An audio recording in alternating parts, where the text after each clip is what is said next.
good? Okay.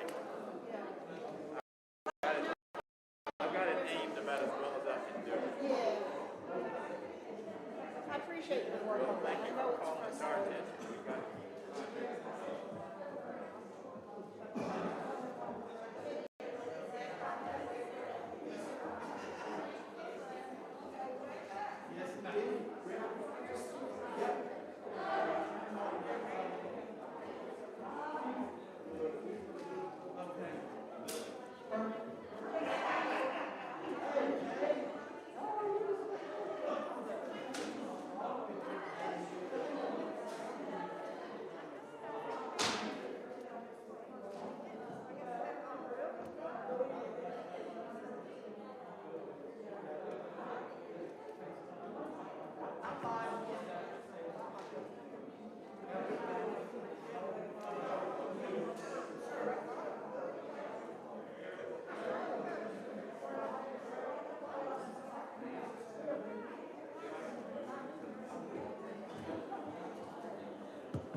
No, but we've got two, so just we can leave this one.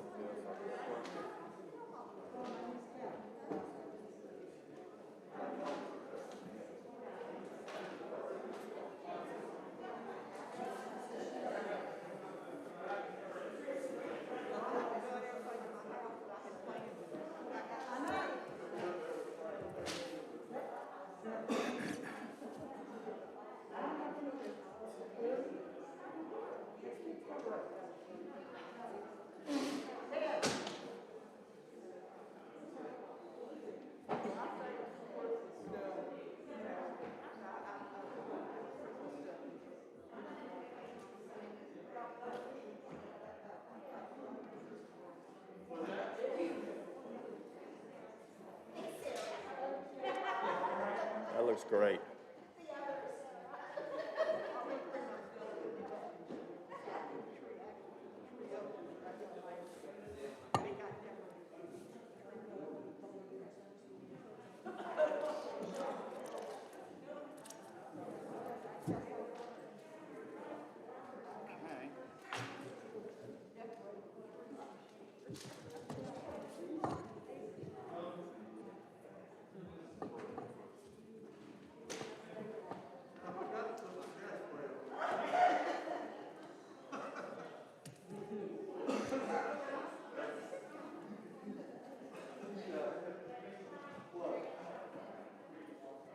Hey, Donna.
am thankful that I had Mally Graham for homeroom, which means I only had one thing to do for Mally, and that was to say here when she called my name.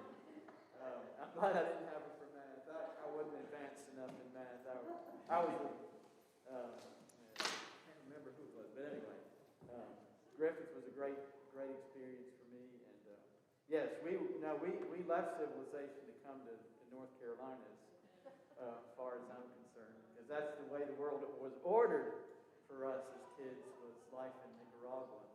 And so it was quite an adjustment to the wilds of southern Forsyth or northern Davidson County.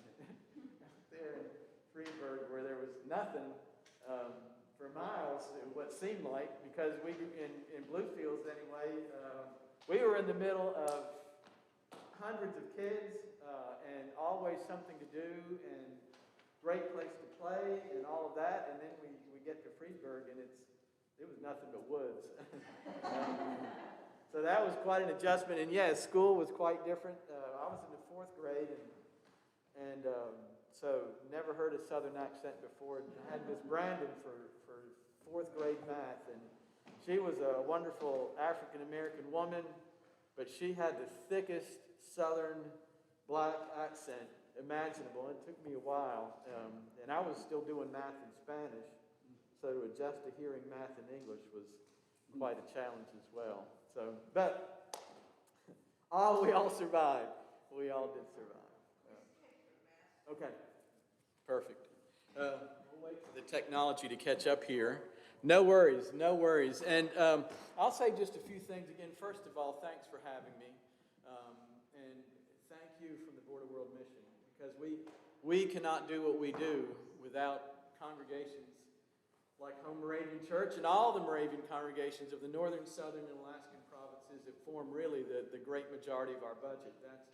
Our budget comes from what the portion of the southern province budget that's allotted to the Board of World Mission, same for the northern province, and same for our friends in Alaska, and that's the greatest chunk of what our budget is. So we could not survive without your support.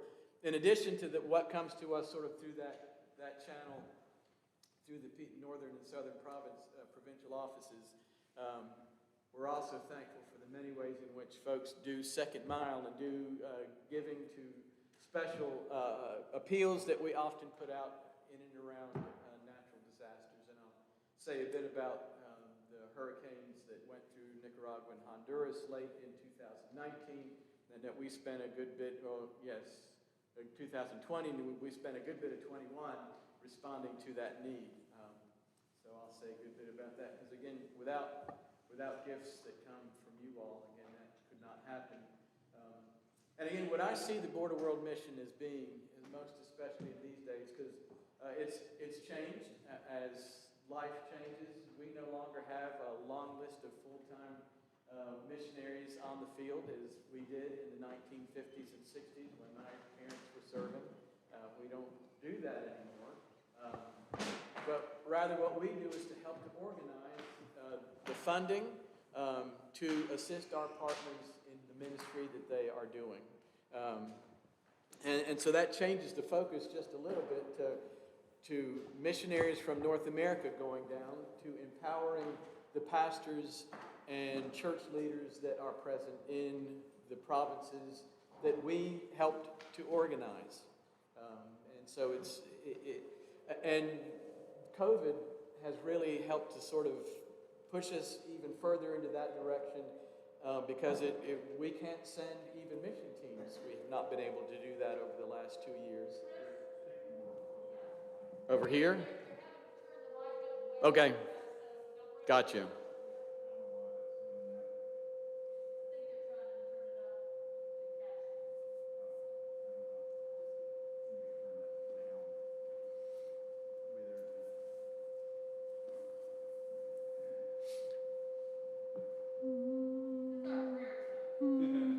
There we go. So anyway, life has changed a bit for us, and because we have to adapt just as you all have had to do with your services here at home church. All the congregations have. So we've adapted a bit and learned a few lessons. that we will carry forward with us as time moves forward. Wonderful. I think you're seeing that, and I'm assuming we're putting that out online as well. Okay, excellent. Yep. So I'll go to the next slide, which is our mission statement, our purpose statement here at the Board of World Mission. And that is that the Board of World Mission builds relationships through mission outreach and mission engagement to be faithful to the Great Commandment and to the Great Commission. That's why we exist. We exist to form relationships. And those relationships begin within our very own staff and within the board of directors of the Board of World Mission. And those board of directors come from both our northern and southern provinces, as well as our brothers and sisters in the Unity of the Brethren Church in Texas, as well as folks that come down from Alaska, because they are also a part of what we do. So we begin with those relationships and then extend those relationships to the congregations that make up all of those different provinces. And then we on your behalf, continue to form and forge relationships with our mission partners around the world. And again, you'll see a list of those coming in just a little bit. But I wanted to spend a good bit of our time this morning thinking about the central parts of this mission statement, because it's important for us as Board of World Mission to reflect on this continually, but I think it's also important for each of us as congregations and individuals to be mindful of what our purpose is and what our mission is and what we base that on. Taken from the Moravian ground of the Unity, we note that we are being faithful simply to the Great Commandment and the Great Commission as we see them in the Bible. So I wanted for us to take a quick look at those two texts as they are from the Bible. And first of all, the Great Commandment. And this, again, it's listed in Matthew, Mark, and Luke, but I'm reading from Mark's version of the Great Commandment. One of the scribes came near and heard them disputing with one another, and seeing that he answered them well, that is, Jesus answered them well, he asked Jesus, "Which commandment is the first of all?" And Jesus answered, "The first is, Hear, O Israel, the Lord our God, the Lord is one, and you shall love the Lord your God with all your heart, with all your soul, with all your mind, and with all your strength. The second is this, you shall love your neighbor as yourself. There is no other commandment greater than these." So the first biblical text that we form our reason for being at the Board of World Mission, and I think for all of us as faithful Christians and faithful Moravians, is this Great Commandment. Again, with several different components to them. I've underlined them here. And the first, and I didn't underline this, and I should have, is to hear. The first commandment is to listen, to hear, and to hear God's call. And that comes in the form of our own individual prayer lives. That comes in the studies that we do together, whether it's Bible studies, whether it's individual study, whether it's what we hear and learn here within our congregations, either in worship or in Sunday school, is to take time to hear. And then to respond in love to God, to love the Lord your God with all of who we are, heart, soul, mind, and strength. Then the second commandment, and to respond to that first love, is to love neighbor as self. Again, important things for us to be mindful of as we are aware of our mission that we share globally as well as individually, and each step along the way, the Great Commandment. And then there's the Great Commission, which comes to us from the last few verses in the Gospel of Matthew. So this again, after Jesus' crucifixion, burial, resurrection, and his time of instruction with the disciples and beyond. This is Jesus speaking to his disciples just before his eventual departure. Now the 11 disciples went to Galilee, to the mountain to which Jesus had directed them. And when they saw him, they worshipped him, but some doubted. And Jesus came and said to them, "All authority in heaven and on earth has been given to me. Go, therefore, and make disciples of all nations, baptizing them in the name of the Father, Son, and the Holy Spirit, teaching them to obey everything that I have commanded you. And remember, I am with you always to the end of the age. We've heard that thousands of times before, no doubt. It's the Great Commission. Jesus' final words and commission to his disciples, as they will then continue to be the body of Christ on earth, and that job continues to this very day. Go, therefore, and make disciples of all nations, teaching them to obey everything that I have commanded you. So I want to pause right there and for us to think for a moment. To think for a moment of what the world looked like for those disciples. What did the world look like to them? I can promise you it's very different from the way we picture the world and all its nations. This was, again, in the first century,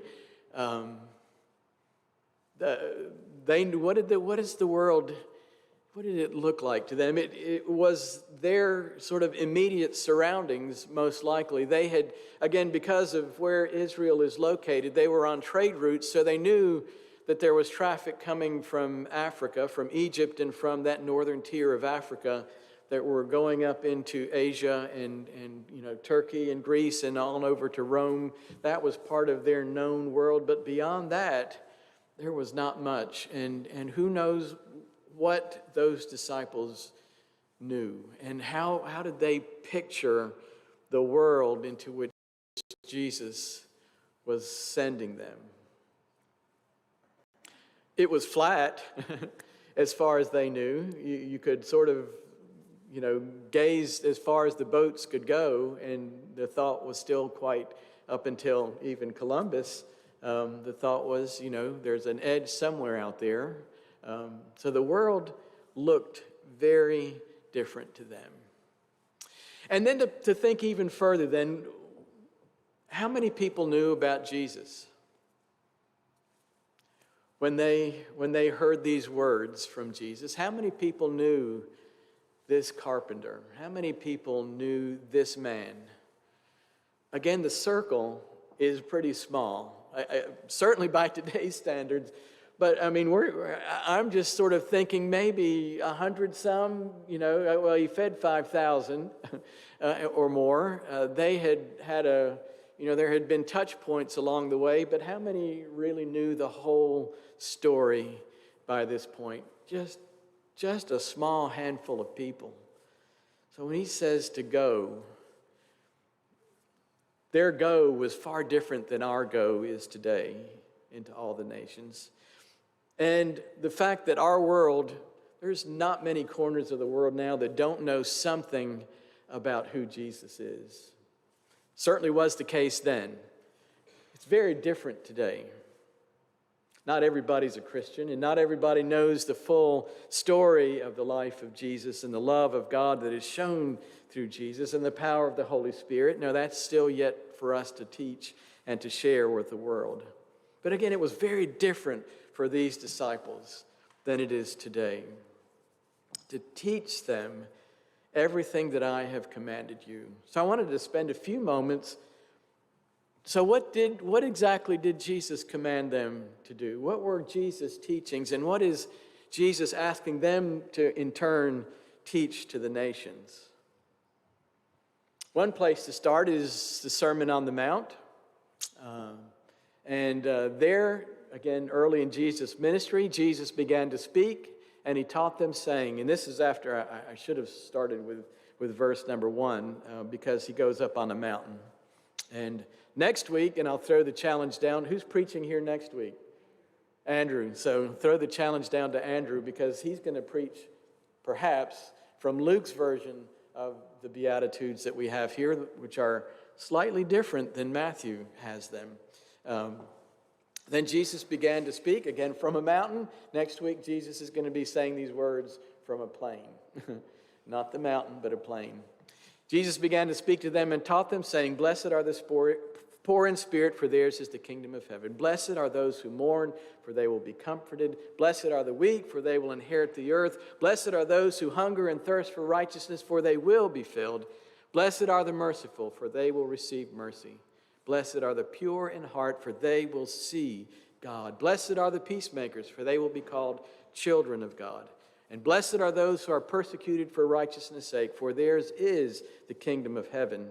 Blessed are you when people revile you and persecute you and utter all kinds of evil against you falsely on my account.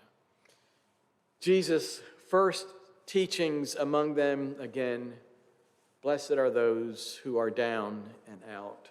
Blessed are those who are hurting. And that's where we belong, with these kinds of people, to bless them and to strengthen them. That's where Jesus saw his calling. And that, of course, is outlined plainly in Luke chapter 4, which Andrew preached about last Sunday. When Jesus came to Nazareth, where he had been brought up, he went to the synagogue on the Sabbath day, as was his custom. He stood up to read, and the scroll of the prophet Isaiah was given to him. He unrolled the scroll and found the place where it was written. I think it's interesting, again, that Luke includes, he found the place. This wasn't just by chance. Jesus looked for these verses in the prophet Isaiah. The Spirit of the Lord is upon me, because he has anointed me to bring good news to the poor. He has sent me to proclaim release to the captives and recovery of sight to the blind, those people that need to be blessed, remember, to let the oppressed go free, to proclaim the year of the Lord's favor. And he rolled up the scroll, gave it back to the attendant, and sat down. The eyes of all in the synagogue were fixed on him. And then he began to say to them, "Today this scripture has been fulfilled in your hearing." If we want to know what Jesus is teaching and what he in turn wants his disciples to go into all the world and teach, no better place to start right here. I'd also encourage you, we won't do it today, but go back and look earlier in Luke to Mary, Jesus' mother, and her response to the angel and to her words that she shares in the Magnificat with her cousin Elizabeth. Jesus gets, we know where Jesus got his teaching from. He got it from his mom. And this is outlined again here as he starts his own ministry. What am I going to be about? The Spirit of the Lord is upon me because he anointed me to bring good news to the poor. And the list goes on. Where is Jesus' heart? Where is Jesus' heart? It's at the margins. It's at the margins. And then, again, fast forward, and there's a lot in between. This is Matthew chapter 25. Jesus is in Jerusalem this is in his final week. We read these words in the readings for Holy Week. Jesus said, "Come, you that are blessed by my Father, inherit the kingdom prepared for you from the foundation of the world.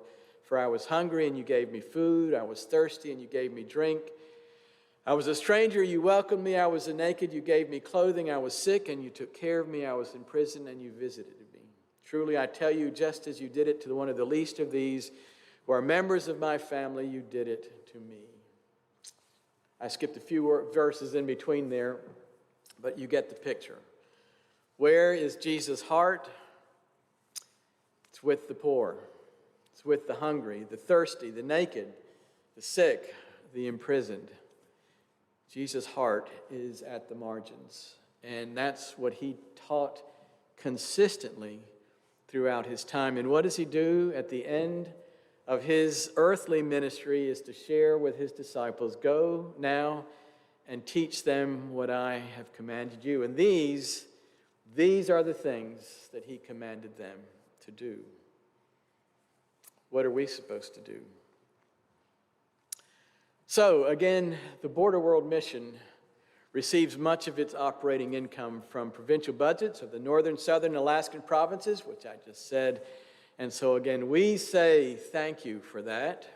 Asante in Swahili, gracias in Spanish, danka in German, Jakui in Czech, Tinkipali in Miskito, languages spoken by Moravian brothers and sisters around the world, just a few of them. So we say thank you. Because again, we help to organize and to focus the mission of all of these divergent provinces, and so that we can help to fulfill that great commission and that great commandment on your behalf all over the world. And again, just quickly to look at the Moravian world as it looks today, these are all of the mission areas, unity provinces, and mission provinces currently in the world today. I'll list, some of them now. Places where some sort of mission, first of all, are the mission areas, are places where some sort of ministry and outreach is taking place early in their development. And these now include, again, all of those listed here. I won't read them all, but Peru and Sierra Leone are part of our portfolio, as these are part of Sierra Leone, especially here, Southern Province, and Peru, as well as a Northern Province assignment to be the accompanying province with these mission areas. So that's where Moravians doing work all around the world. But again, for us here in the Border World Mission, we're assigned most especially Peru and Sierra Leone. Again, Sierra Leone on behalf of the Southern Province, Peru on behalf of the Northern Province. When a mission area develops its own constitution, elects a board, and provides its own pastoral leadership, produces, acquires devotional materials, etc., these become mission provinces. And there are 5 of them currently: Burundi, Cuba, Czech Mission Province, Honduras Mission Province, and Labrador. And again, here at the Border World Mission, as the way things get assigned, Cuba is one of those areas, as that is part of the Southern Province ministry. So we work on behalf of the Southern Province with Cuba, and the Honduras Mission Province, as well as Labrador, which you certainly heard a lot about earlier this morning. Then there's the unity provinces, of which the Southern, Northern, and Alaskan provinces are a part of, and here are all of those listed. And again, the ones that are most concerning of us, and all of them, but the ones that we most directly work with, again, are Alaska, who partners with us, Costa Rica, the Eastern West Indies, Guyana, Honduras, Jamaica, and the Cayman Islands, as they also partner with us as Border World Mission, Malawi, Nicaragua, again, there's the Southern Province, and the Western Province in Tanzania, and we are just now beginning to work with the Northern Province in Tanzania. That's not become officially codified yet, but we're in discussions to also add them as one of the provinces to which we most directly relate. All of these other provinces that aren't bolded here are directly related to other mission agencies, like the British Mission Agency, the Danish Mission Board, the Herrenhout Mission Society, those sorts of things. So all of the sort of developing provinces and developing companies or countries are partnered with provinces and developed countries to, again, partner with and to assist along the way. So, again, that's the whole shooting match of the Moravian Church in the world today as we know it. There are also 2 unity undertakings, which many of you are well aware of, and that's Star Mountain, the Rehabilitation Center in Ramallah in Palestine, as well as the Unity Archives. And again, those are maintained by the unity of the Moravian Church, and again, all provinces help to support that budget that assists these particular ministries. Again, most directly, we won't spend a lot of time, but these are the provinces, again, that we most are directly partnered with, and I've already mentioned them. Again, we divide our work at the Border World Mission into 2 main areas: mission engagement, of which I'm the director of that part of it, and mission outreach, which now Reverend Angelica, she is part-time with us as Bishop Sam moved from his ministry with us to New Philadelphia, and so Reverend Angelica has taken his place, again on a part-time basis, but now she's more directly related with the mission outreach. So mission engagement is what my job is, to engage the congregations of the provinces that we most directly relate, like you. And then our mission outreach is what we do to reach beyond our North American borders to those partners internationally. So that's how we sort of balance our work, mission engagement and mission outreach. Current focus for us here at the Border World Mission, again, especially as COVID has really drastically reduced the frequent flyer miles that Justin, our executive director, flies. as well as what I do here domestically in North America. But we've used this time to refocus some of the things that we can offer all of our congregations. And for me, most especially, was congregational resources. Spent a lot of time organizing a lot of excellent programming that especially Sam Gray had put together, but also previous directors of the Board of World Mission. And these are now all available on our website. First of all, congregational mission discernment materials, again, for congregations to use as they seek to discern where they're going with their mission. And then also then to put online mission team training materials, again, that are available for any and all congregations to use. Again, hopefully we can start to send mission teams very soon. And again, all of these materials are on our website, so they're to use as well as to use us as staff to come and do workshops either in person now on a limited basis, but certainly by Zoom. Another real important transition we're doing is to move from established subsidies to our partner provinces to mission grants. As many of you might know, our budget was sort of divided. Part of it was what we send directly to the provinces to which we partner, such as Honduras, Nicaragua, Cuba, all of those provinces. We would send them basically a chunk of money at the beginning of every year for them to use during the year at their discretion. We have found that the better way to do that is, rather than just a chunk of money that goes, is to invite them to dream of mission projects that will help them to do their work.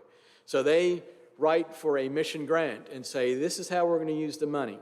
We're going to use it to do this type of a project, and I'll give you an example of one. In Peru, the one congregation decided to start a laundry business. And so we gave the money to help start up this laundry business. And what they do is, like any laundry, people come, drop off their clothes, they wash it, they take care of it, package it, and send it back out the door. Of course, they charge money for that. But we help to provide some of the equipment for that and for some of the startup costs for that. And now that business is up and running, and it's making money for the congregations there in Peru. So again, trying to move to a system that invites them to ponder where they're going in their mission and how we can help to fund that in a way that's sustainable beyond just getting a chunk of money once a year to be used in whatever way happens to be. So that's a significant change in how we do business. And I think so far it's already beginning to produce results because, again, it's helping to establish avenues in which they can become even more self-sustaining for the long haul. Another thing we are doing is preparing leadership training materials. We've worked with Craig Atwood to translate a good many of his lectures on Moravian church history to be shared with pastors in training in, again, our various different provinces, most especially our Spanish-speaking provinces. The book, Our Moravian Treasures, which was written by Moravian Unity folks around the world, which basically talks about Moravian history as well as Moravian ministry and mission in the world today. Again, a wonderful book called Our Moravian Treasures. I've got my copies here.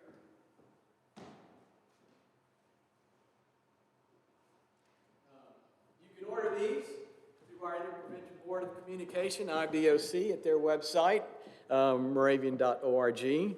It's a wonderful book. I think you should have it. I would encourage you to do a study group here at Home Moravian Church using Our Moravian Treasures.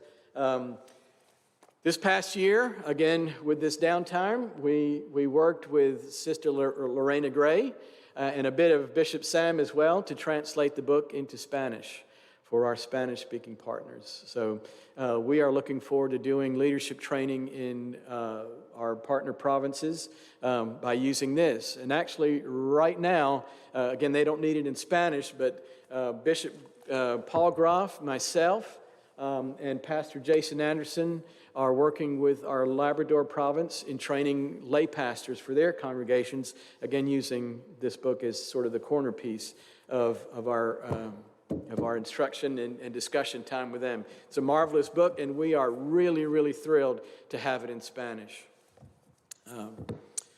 So that's been another thing. The other thing that we have translated this year, I don't have it up here, is the CUF, or the Church Order of the Unitas Fratrum, which is basically, again, the church order that all of us as Moravian provinces around the world sort of operate by these rules. And in invitations to serve together. We've never had that in Spanish, and we've sort of expected our Spanish-speaking provinces to do it the Moravian way, the way that all of us are doing, but we've never given that document to them in Spanish. And we are thankful that just last week I got in my office 50 copies of CUF, the Church Order of the Unitas Fratrum, in Spanish. Again, we will be shipping those off to our Spanish-speaking church denominational leaders very soon. We also, this past year, helped to republish an existing songbook, but that had begun to deteriorate in the Aguaun language in Peru. These are the newest Moravian congregations up in the Amazon region of Peru.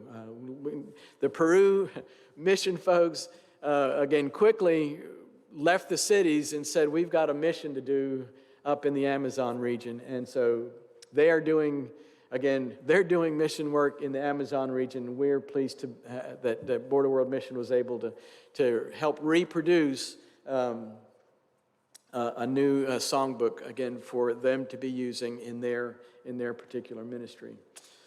Again, last but not least, and this because it's also part of my portfolio at the Border World Mission, is the disaster response arm of what we do, and that's, again, to respond to disasters around the world, both domestically and internationally as well.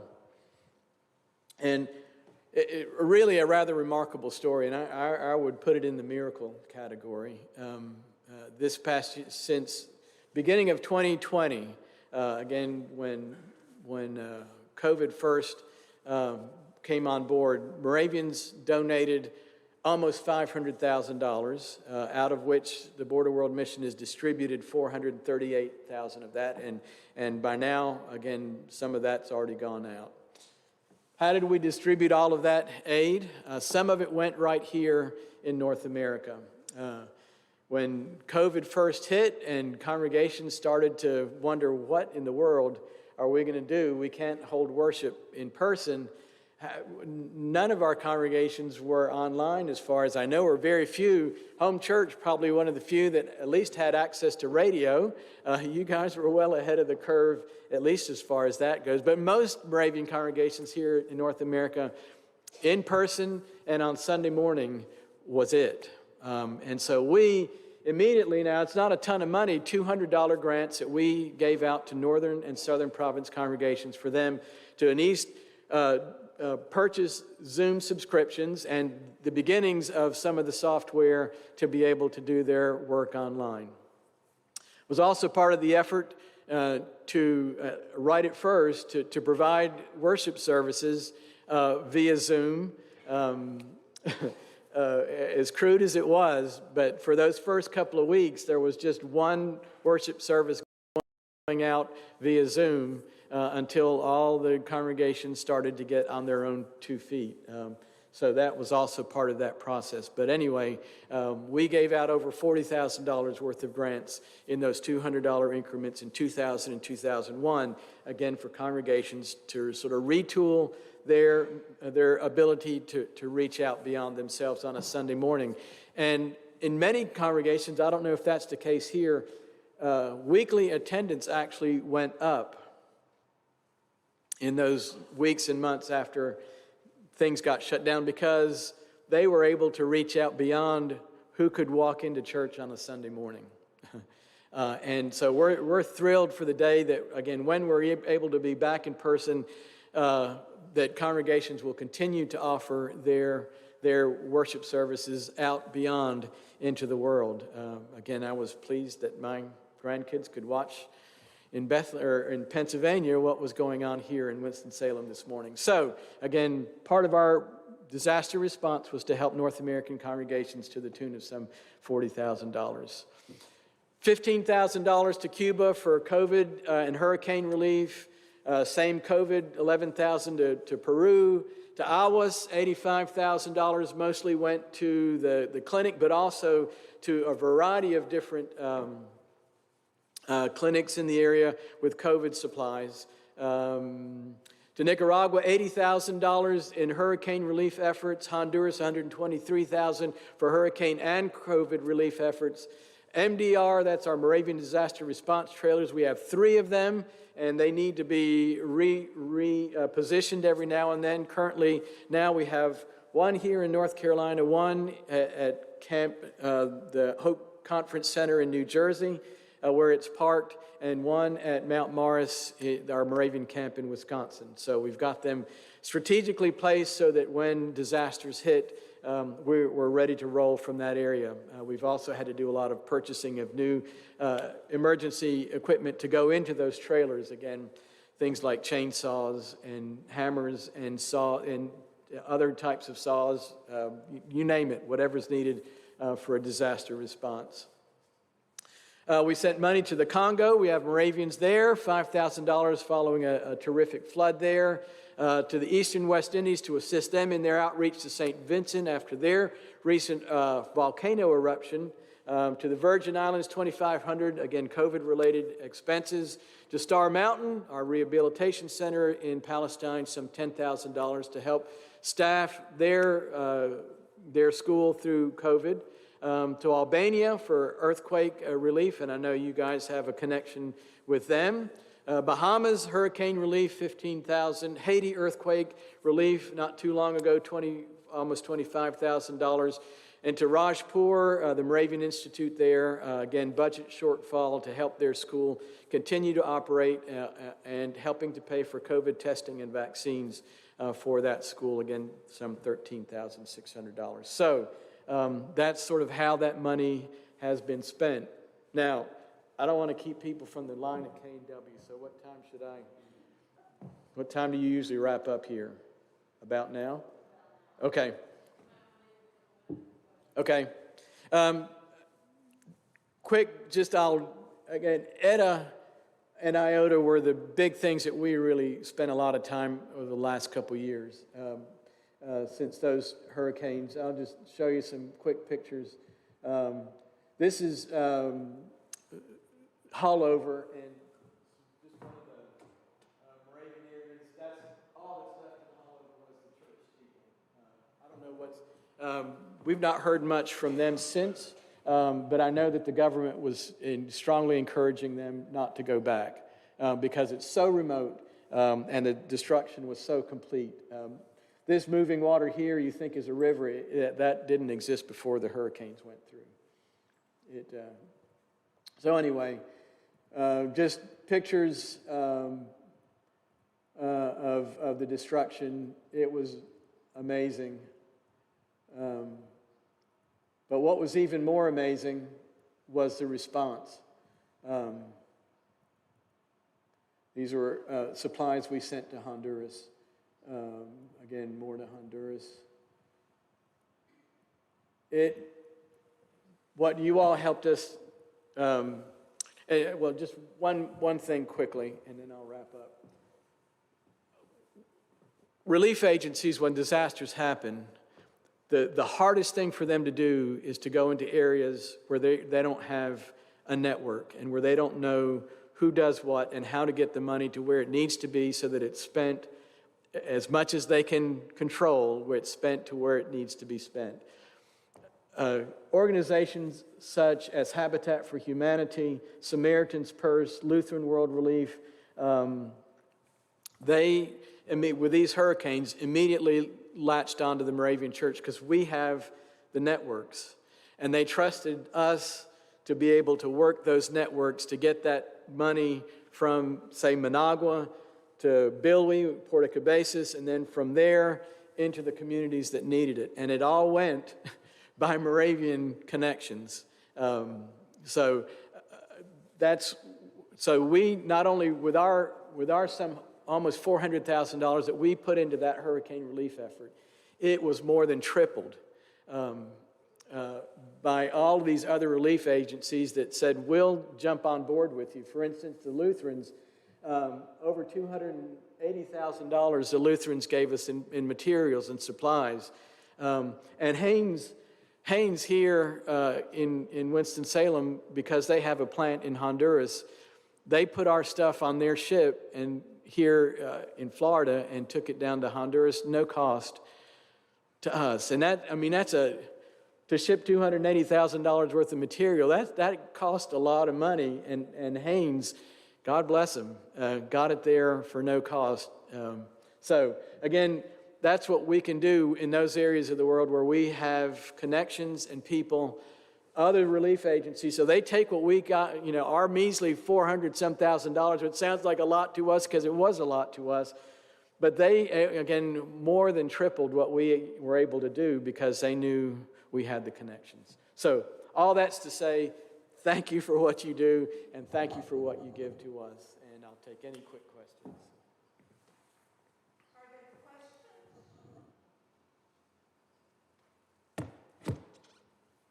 Is there a little hospital? In Puerto Cabezas? The hospital is still there, and we have some affiliation, but in 1980, when the Sandinista Revolution went through, they took over all of the hospitals and schools.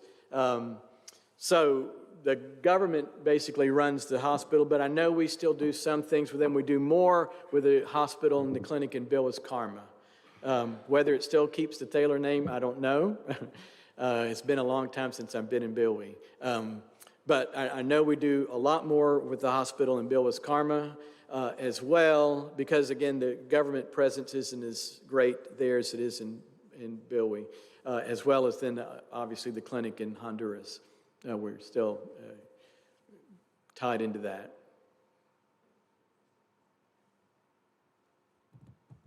Any other questions of Chris?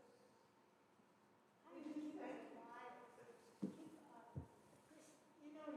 we know about it now, you're here today, but next month or next year, how do you keep us alive to what's going on?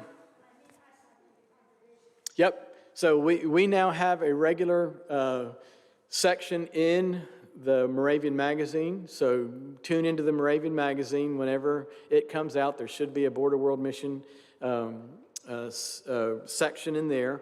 We also send out to congregations every month. An email goes out to congregations with sort of a mission minute. We have to trust congregations then to put that into their newsletters or bulletins or whatever. So that's available. Then our website and our Facebook pages are kept up to date.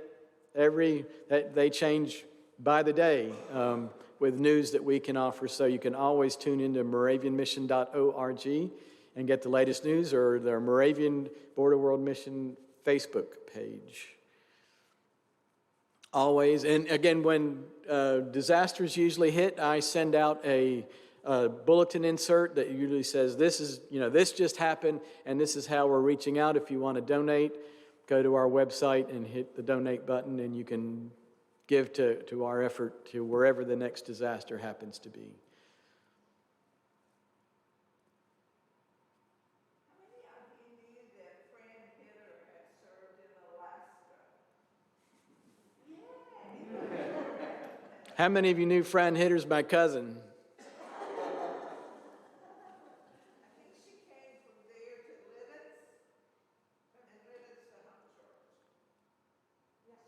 Yep.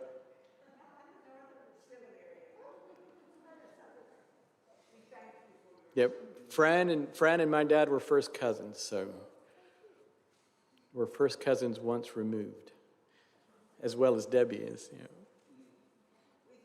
You bet. A pleasure and an honor. Coming home, he's a Southern person. We're glad you're here.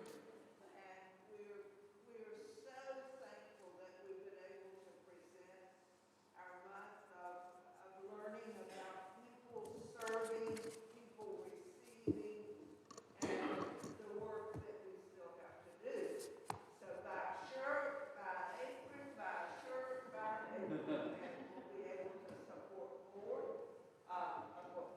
Thank you, thank you.